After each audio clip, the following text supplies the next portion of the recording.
Hello and welcome to Clevi News Desk. We are reaching you live from Nigeria's capital city, Abuja. First, the headlines.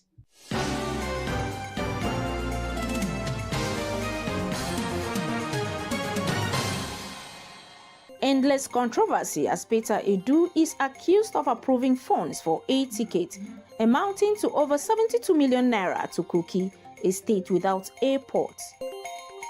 As AFCON gets underway in Africa Coast, Clevi takes a preview of teams to watch out for in the biggest tourney in Africa. Correspondent revisits the lures of Kaya Mata and the potency of African tradition in keeping marriages.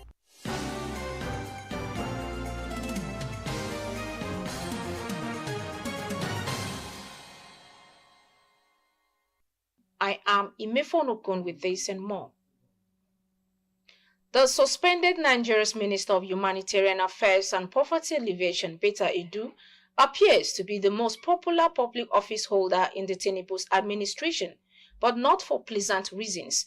She has been under fire after a memo surfaced wherein she asked Oluwatoyin Medayin, Accountant General of the Federation, to transfer the sum of 585 million naira to a private account. One of the reports that reached our newsroom about 24 hours ago is the approval of funds for flight tickets and airport taxes for the ministry staff to Kogi, a state with no airport. The approval is contained in a leaked internal memo dated November 6, 2023 and seen by the cable. The development is the latest in a series of controversies that have dogged the minister. Amid the public outreach, Edu denied any wrongdoing. What is going on? This was the question some Nigerians were asking when the news filtered in that President Bola Tinubu has summoned the Minister of Interior, Olubunmi Tunji-Ojo, to Aso Rock over payment of 438 million as consultancy fee to a company linked to him by suspended Minister of Humanitarian Affairs, Peter Edu. The company, New Planet Project Limited, was one of the numerous consultants awarded contract from 3 billion given out by the suspended minister for the National Social Register contract. The social register was created for cash transfers and other social investment programs. Meanwhile, the Minister of Interior, Olubunmi Tunji-Ojo, has denied personally benefiting through his company, the New Planet Project Limited. Following the recent corruption cases between the suspended Minister of Humanitarian Affairs and Poverty Alleviation, Peter Edu, the former Minister, Sadiya Umar Farouk, and the suspended National Coordinator and Chief Executive Officer of the National Social Investment Program Agency, Halima Shehu, Nigerians have described corruption as a pandemic and a cankerworm that has eaten deep into the nation's economy. In this special report, Clevi News correspondent reports that many Nigerians are calling for thorough revamping of the system and not outright suspension of the minister.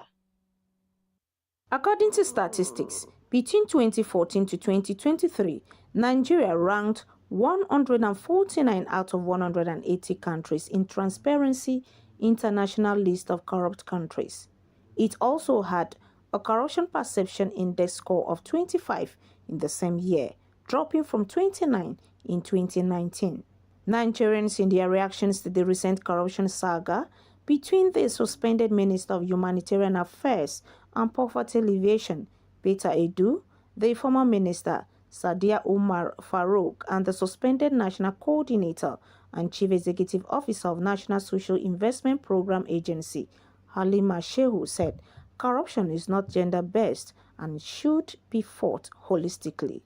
When it comes to the issue of corruption, it is something that, you can't rule it away because it is a syndrome in our blood, be it a man or a woman.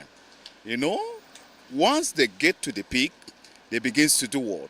To generate or incubate the spirit of what? Of looting. So it is part of us. There's nothing until it starts from the higher authority, and that change cannot be effected. Corruption does not care about your gender, all right? If you have all it takes wickedly, I will put it, to be corrupt and to embezzle fund, I think you can do that. I think corruption is not gender-based. Everyone is corrupt, whether you're a woman or you're a man. Corruption is in the cycle. It's a system already. So if you're in the system, whether you are a female or a male, definitely you will play according to the role of the system. The man is not corrupt. The women will not be corrupt to see that money. So when the women that are seeing what the men are doing, that's why the women that they queue into it. So men is the major problem in this country. This set of Nigerians said suspending or sacking Beta Edu is not the best solution to eradicating corruption in Nigeria.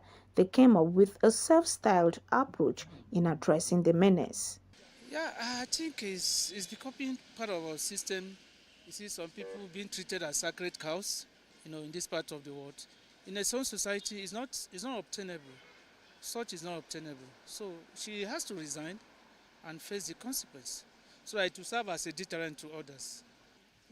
The question is, has the investigation been concluded? Has she been found guilty?